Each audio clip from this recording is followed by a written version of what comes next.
All right, welcome back, everybody. Thanks for making it back in midday on day 2. We're halfway through the conference and things are going great. So thank you for all of you who are back on the live stream and here with us in person. Some of the things we're doing this week are a little bit experimental, like we talked about. Let's try out pain points on day 1 because membership wanted us to give that a shot, and we can talk about those issues during the week. Business issues was something we just started last event because folks said sometimes you want to talk about data enumerations, and sometimes you don't. You just want to talk about business issues. So this is a non-technical session again, but feel free to ask questions. We've got microphones out. We've got a couple folks who will run those over to you if you don't want to get up out of your seat. But remember, the live stream folks do want to hear the questions and answers as we go through these topics. We're going to do this door prize a little bit different. These are Yeti mugs from Tribus. They're going to go to the first 4 people who ask questions during this session. We want to make sure you have the energy and time. Someone else in the room has the same question. The guy with his hand up already, no, it's not. That's not how it's going to work. No officers, no directors. So we'll give it a run. There's a lot of angry people in the back. The directors sit at the back of the room, apparently. So we're just going to go through the topics we started with yesterday, which we quickly went through, and just see if you have questions for your business partners, or just generally what these things mean for the industry. And again, who do we have? Jason and Brian are able to run those mics over to you. If you have a question, just raise your hand. We get the slides up. Oh, they are up. They're just not on my screen. Thank you. Perfect. So certification. 93% of MLS organizations are certified on Web API and Data Dictionary. As you know, certification, which has traditionally been an MLS product that we offer to MLSs and their vendors, is a combination because we only certify Web API feeds. Data Dictionary testing is part of that process for MLSs. They have to do both together because we have a unique situation in the US with MLSs having 500 MLSs. That common transport's critical. Other organizations can get other certifications, but MLS certification is very specific in that both those things need to go together for an American MLS because that's what our membership said is important to them, to be able to get access easily to a common transport and to a data set that's standardized. Are there any questions about the process or the way we'll talk about the new certifications, which you might have likely more questions about the new certifications that we're offering to other kinds of organizations? I shouldn't actually ask if there are questions because somebody just wants the Yeti. So I'm going to keep going through these topics. But please do jump up if you have a question. Even if you're a director, we won't give you a Yeti, but we would love to answer your questions as well. So one of the big things that we talk about is 93% of organizations. You know the breadth of different types of MLSs we have in our industry. They're very large MLSs, very small MLSs. So, the numbers that we look at here, 93% of MLSs, likely much more than 93% of listings across the country. Basically, any MLS who's not certified at this point has made some sort of a decision that they just don't want to do that work. And that's just a very sort of blunt, it's capable for every vendor to provide this for their customers. So that's the work you've done. The work you've done, RESO, you all build the standard with us, but your vendors and your MLSs do the work to get us to that point. And this one usually needs a little bit of extra explanation when you go back to talk to your customers, your partners, your vendors about the difference between an MLS having a Web API service, which Realtor MLSs have their own policy requirements around that. At RESO, we don't require it, but if you want to be certified, then we require Web API and Data Dictionary for an MLS organization. The second step there is you don't just have a Web API service. Your data feeds to your customers, in many cases, are still RETS feeds, in rare cases, still FTP access to data. And that's the even harder work at this stage, is your data consumers, it's work for them to transition from RETS to a Web API feed. It's better, that's why you built these standards, but it's work and it takes time. So that's why we're obviously very excited that MLSs have helped their customers move half of the industry's data feeds in the last 3 years over to Web API feeds. And when we say committed, that one has a little bit of nuance to it as well. It's MLS organizations that have said publicly, we're going to transition all of our data feeds. We've decided, because it's good for our business and our customers, we have a timeline, we have a deadline, all of those data feeds will be converted at some point. Not every MLS is gonna do that.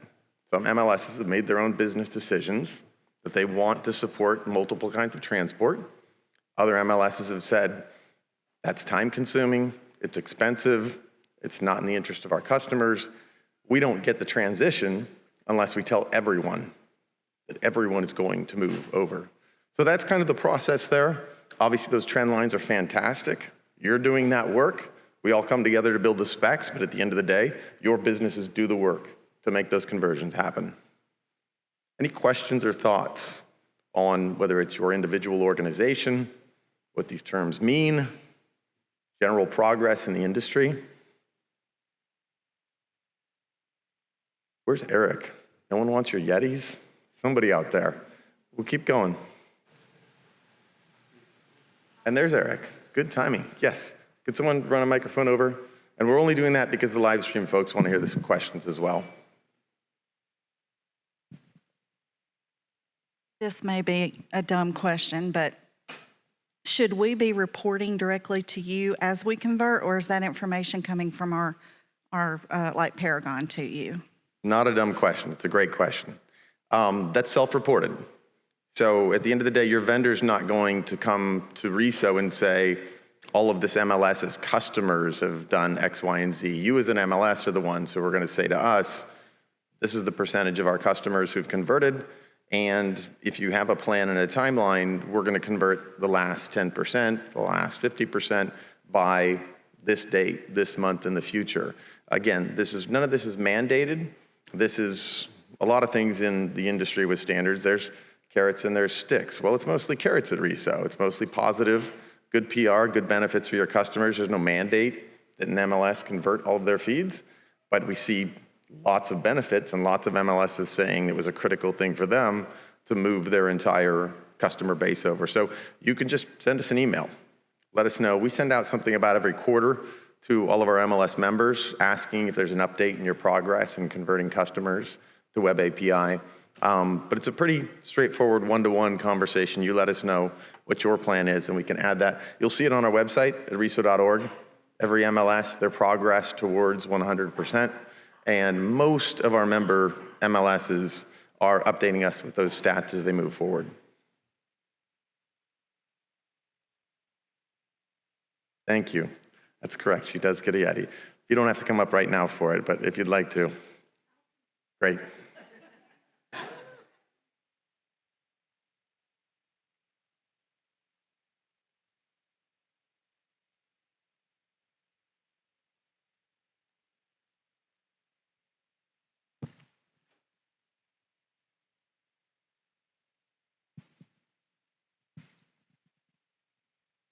Hi, we are with ARMLS, and if we switch to RESO, and currently we are using Spark API, and we compared Spark API with RESO, we saw fewer listing feature names. So if you want to switch to RESO and add them, will you accommodate all those feature names? I didn't catch the end of that, sorry. So when we use Spark API as a source, right, and we see more listing feature names in the Spark API call than RESO. And if you want like 10 or 15 more, and if you switch to RESO and if you want 10 or 15 those listing feature names in RESO, will you guys accommodate that so that, I love that question. That's a great example of big picture things that we don't always talk about. The standard is the baseline. The standard is what everyone who wants to be certified in needs to be able to comply with. But if you have more features in your product, your vendors will. They'll have more features, differentiated things that they compete with each other on that exist in some of their APIs that may be a RESO API, and it may not be. But also the RESO APIs, as long as they support the standard features, there should be additional things that your vendors are doing. So certification is just a process to make sure all those baseline things we've agreed upon work in that API, and then your vendors should be doing things, and your MLSs should be doing interesting, new, innovative things, competitive things to bring new features to the market. Those may become parts of the standard in the future. We don't certify on things that aren't part of the standard, but those are part of the same products in a lot of cases.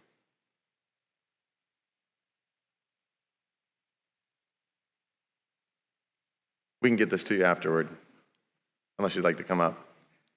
Other questions about the certification process, particularly with the MLSs and your software vendors? Go ahead. It may be not so much a question, but we converted a few years ago to fully API, and we saw a huge increase in how much traffic our agent sites are getting. They all feed that back to us.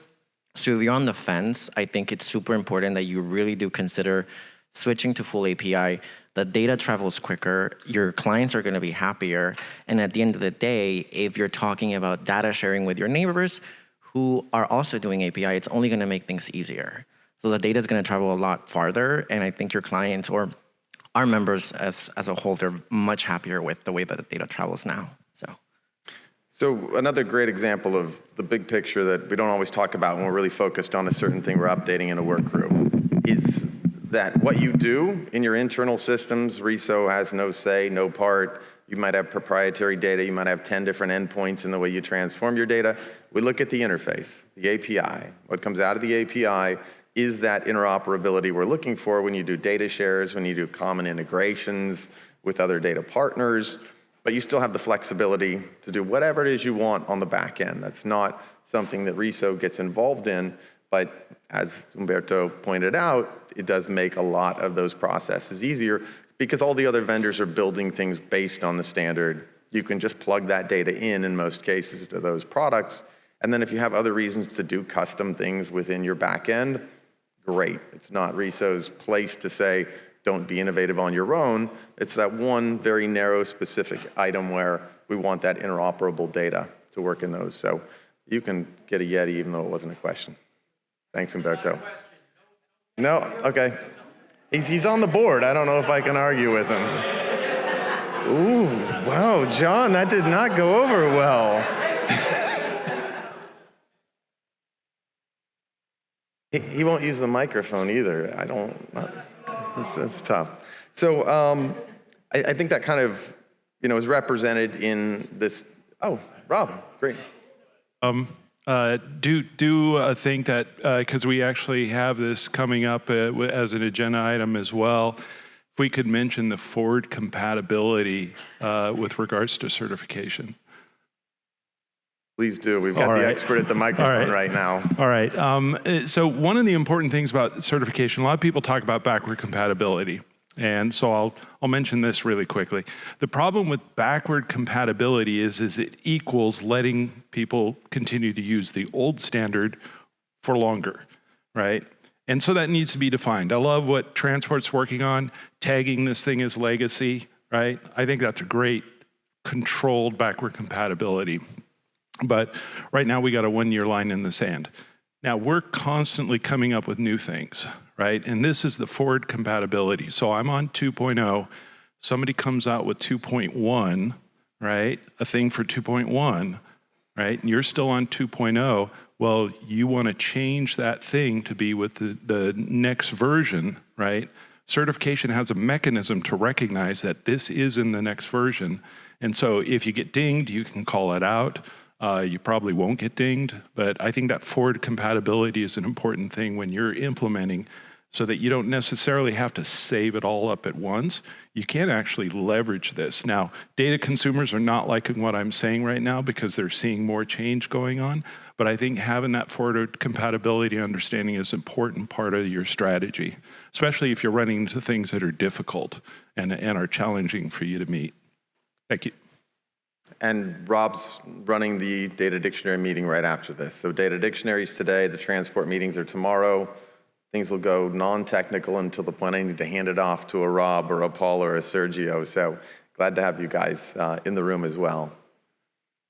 So this is one of the items that kind of follows what Humberto was talking about as well, is companies who have just built things based on the standard. Yes, these kinds of companies can also convert your custom background format if they need to and work with your non-standardized data if they need to, but they've also built technology that reduces timelines in a massive way. I mean, we're putting a member company up on the screen because they did the work, because they told us they did the work, because they have the confidence to say, we'll prove that we can do this, and these are the timelines. So it's just an example of one company. As I said yesterday, if your company's doing these kinds of things, we'd love to help you with marketing and PR about that, because you're doing the work that everyone's here for. We're not spending our time and money here just for fun. You want to see these results, and that's exactly the kind of thing that becomes marketing, becomes a blog post, becomes a white paper. Great for you, great for RESO, great for our membership in general. And it's just so succinctly put together in those kind of numbers when we can measure it and explain it to new companies who don't yet know what the value of RESO is. It's crystal clear with those kind of examples.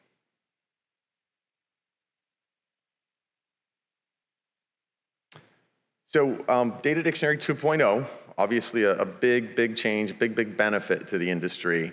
So there's a few different things, and if you have questions about these things, a lot of these will probably be appropriate for the Data Dictionary work group and for transport, which is involved in certification as well. But if you have generalized questions about this process, it has been changed. Rob pointed this out during Pain Points a little bit, where a lot of things were done manually in the past, a lot of things were done by consensus in the past. It's a very data-driven approach at this stage, as you've allowed us to get bigger and better and have more resources, more capabilities to do more data-driven decision-making in certification and processes. So one of those things is fast track. Some of you may have been involved in. I'm not going to talk about it a lot because Rob can talk about this during Data Dictionary, but it's the ability to make quicker decisions about things that are very common data elements and make sure your certifications don't get held up, because we know certification will always include known unknowns. There's never been a time when we passed something and we knew every system in the world would comply directly with this. We find new things every time we pass a new standard. So we need a group to be able to look at those things and say, well, we tested this on 25 organizations, but now we're at 500 and we found new wrinkles and things. So that's a group that looks at those kinds of items that come up in testing and says, this is something that was not yet imagined by the work group that was working on it before, and we bring those things into the process. And it's an important thing for us to talk about. You are all subject matter experts here. That's what certification is. That's what standards are. It's an ongoing change. For folks who say, can we just finish it and get certified and not do it again? It's unending change. That's technology. You don't have anything on your phone that doesn't update over time. And so these things continue to iterate and change over time. Fast Track helps us do that more quickly in between big changes that happen through the work group. The calendar, we're going to work toward more certainty of scheduling for Data Dictionary. So closing out, ratifying in this conference in the spring, ratifying the standard, and then doing smaller chunks every year. Membership has asked us to do that. So at the fall conference, we would close a Data Dictionary version.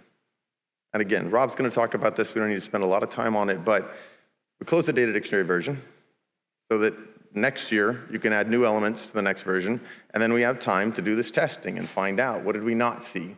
What are the known unknowns that we find in those next 6 months? And then ratify again in the spring conferences. Are there questions about the certification process, these new groups, any of the new testing elements we've added? Thank you. I mentioned this question in our session this morning. It's just a general certification question. As we're looking at the data certification adoption analytics in the RESO Data Dictionary Wiki, I know that there's some MLSs that have RESO standard fields that are not being accounted for in those numbers. And so from a certification process, and I'm not a technical person, I just know, I feel like an MLS should be getting attribution for as many data fields as they have in compliance. Is there a process during which the entity that is submitting the data for certification, are they determining which data fields they're providing? Or, how are these data fields getting missed from being accounted for in the certification process? And I don't know if that's an easy question to answer, but Just curious about how we can make sure that everything that can get certified is getting certified. Yeah, it's a good question to kind of illustrate the boundaries of what we do. That you may have lots of data fields in your internal system with your vendor, proprietary things that you do, but whatever you and your vendor decide to put out through your API, that's what's going to be seen. There will be no fields that are missed, whether they're custom local fields or not. They have to be advertised in the metadata, they have to show up in the payload, but you and your vendor may have made a decision that something you're doing in your core system, you haven't yet put that field into the API. So from a RESO perspective, if it doesn't come out of the API, it's not something we see, it's not something we report. Now, one of the certification things we talked about this week was your organization, when you get certified, declares that this is a production set of data. This is data available to our customers in production right now.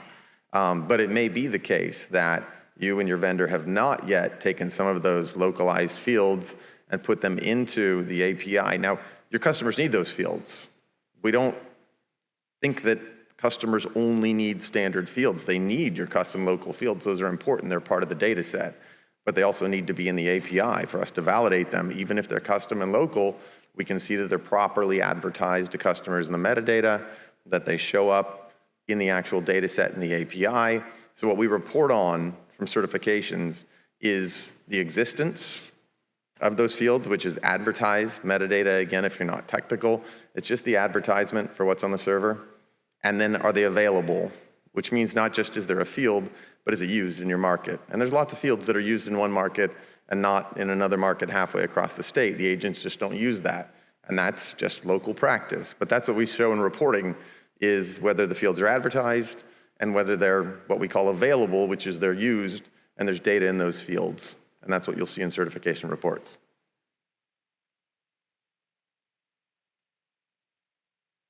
And Meg, I'll put one more of these away for you here.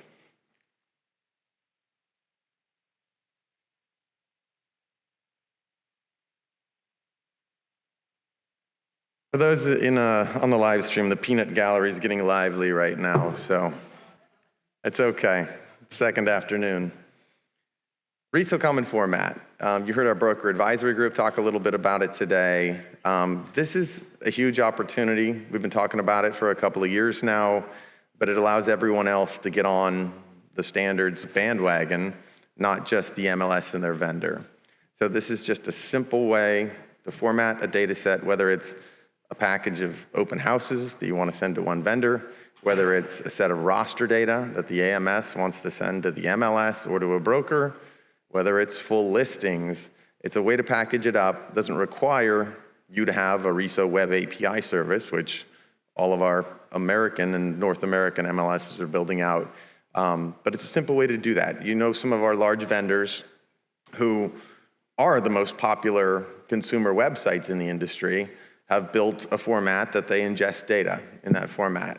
And folks get used to using that, which is fine, except it's one vendor standard. And so that's what the industry came together in the last few years and said, let's have a vendor agnostic standard, a way to shape this data, whether you're an MLS or a broker or a downstream aggregator, and you can move data around that way. We actually find that international organizations are really interested in this because a lot of them only have one or two MLSs in their country, maybe none, but they still want a standard way to move data around.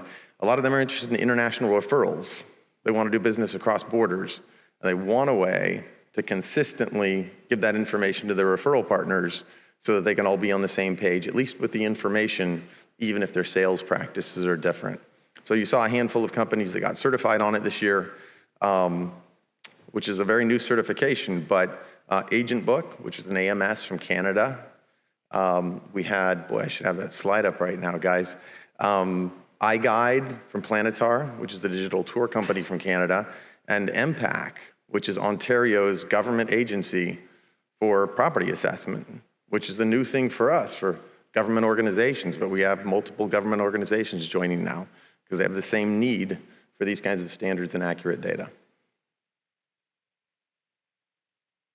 We can back up slides if a question comes up and you want to go back to it. So at Edit, you saw a full panel on this. You kind of understand that, I think, at this point Front end of choice is how we've talked about it for a long time, but Richard Gibbons gave a good explanation of really just input of choice. It might just be a back-end system feeding from a broker tool into another system, but it's about flexibility in those systems. Gail, you had a question? Going back to the RESO common format, is it possible for an MLS to utilize RESO common format as an alternative to Web API for like a prototype, a sandbox, that kind of scenario for new and innovative things that we're just kind of testing out? Sure, you can do both. I mean, so this is basically meant to be transport agnostic. You don't have to use a web API to use this. So you might have a data partner. In fact, I think Rental Beast was working with Southwest MLS and FBS on pushing listings into an MLS system using RESO common format. Doesn't necessarily have to be web API. The data's formatted one way. You figure out what kind of transport you want to use to move that data around. So it's definitely an opportunity to do with your data partners. The ideal being, at a certain point, the consumer portals, the aggregators, the brokers, the CMAs, the CRMs, all these different companies are just moving data back and forth in this format. And at the MLS level, you can initiate some of those processes and get them used to that shape of the data in RESO common format, and sort of get folks motivated to start doing things that way. Wonderful, thank you. Thank you.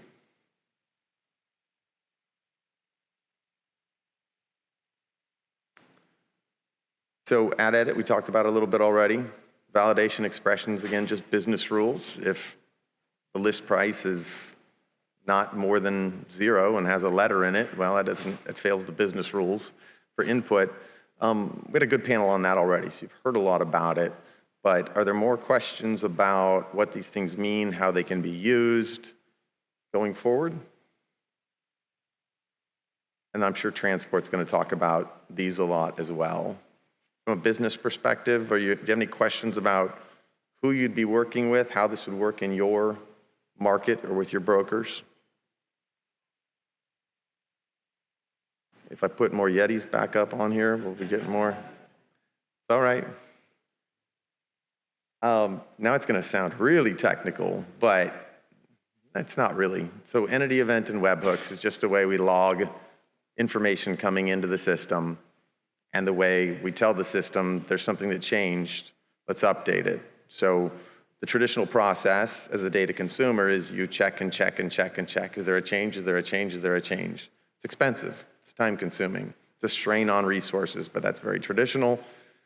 With the push technology, the idea is when something changes, the data provider sends out a signal to the data consumers. It says something changed. When you're ready to pick it up, come pick it up. So you've seen some of those implementations, some of the draft certifications. Again, this is a transport, it's a technical standard, but from your perspective, it's your vendors having a simpler way, a less resource-intensive way of updating their data. I imagine we're not going to get questions on this one in business issues, but if you've got one, be happy to hear it. So certification reports. They had a good question about what it is that we advertise, what comes out of the API. The process here is once you get your system tested and you pass testing, your vendor reviews those results and they approve it. And then you get an email as a recipient and you get those results and you review them and then you accept, so they're published at certification.reso.org.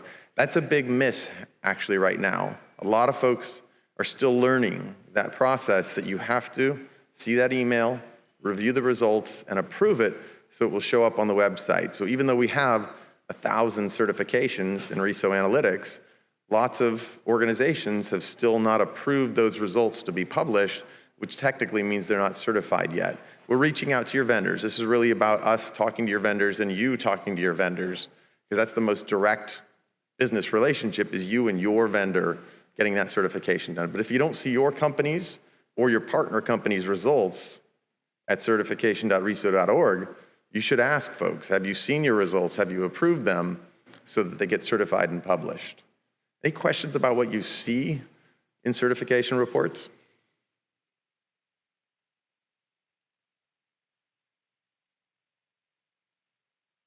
Alignment reports. You've seen these for a few conferences. So they are live now. We're working with MLSs directly. First, it was just if you have 2 APIs, let's compare the data sets. Now these market alignment reports are, let's look at 3 MLSs you're working with and see where the data lines up. And the MLSs we've talked to, who have spent lots of painstaking time doing this process themselves, trying to build these reports, have said, wow, I really wish we had had this before we spent all this time trying to figure out the reports ourselves. Because from our perspective, it's just third-party data that is a non-interested party telling you exactly what's there, because that's what comes out of the API. Hugely beneficial for data shares and similar efforts. We've heard from the NorCal Alliance, who's worked with these reports with our CTO, Josh Darnell. As I said yesterday, we worked with Triangle MLS, who's working with 3 different vendors in their marketplace, so a really unique case as well. Do you have questions about what these reports are used for? The visual is really to get everybody, including management, on the same page. And then there's a more detailed report, which is a field-by-field way for your devs to really figure out the kind of work you need to do. Not just do our fields align, but do our agents use those fields? Because you might have the same data set in terms of fields, but in one market, they might not ever fill out that field that's used in another market, and you can figure out whether your products are going to work by knowing that beforehand.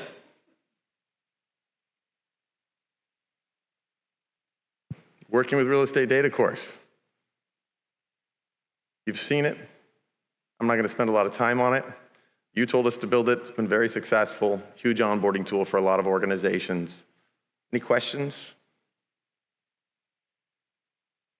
Ryan Onesorgan is over here. He's your guy.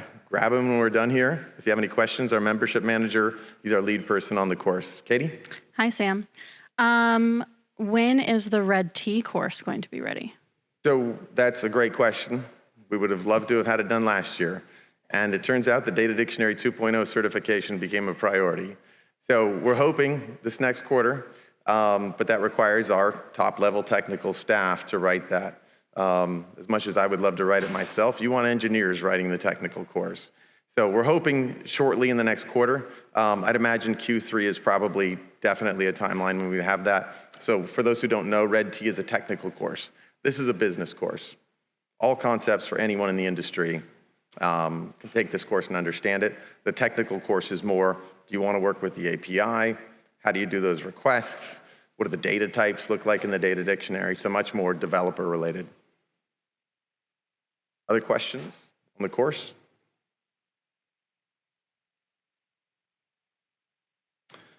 International questions.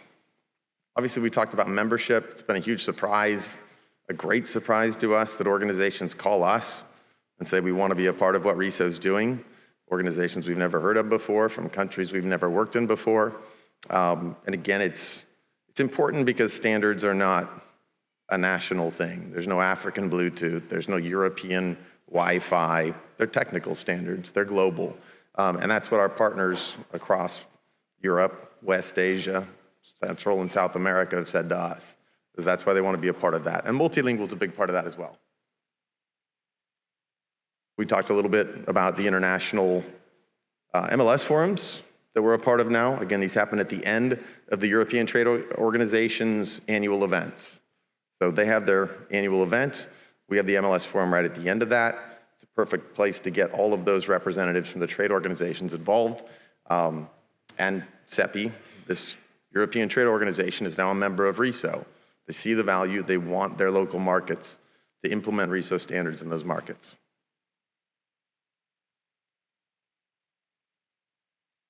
Any tech companies joining us as sponsors in Milan?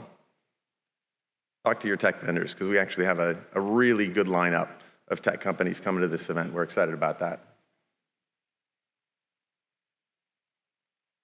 And we talked a little bit about this already, the different companies, the licensing agencies, the land agencies from a lot of countries, appraisers, assessors, auctioneers, who really sort of round out the RESO marketplace. What other topics should RESO be addressing? What are we missing?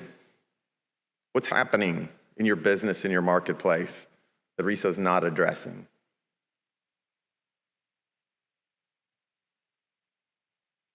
We can have AV play some music while we wait.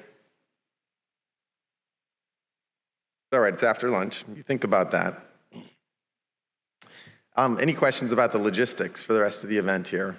Again, data dictionary is coming up next. And then transports tomorrow. If you have feedback, it's getting a little quiet in here.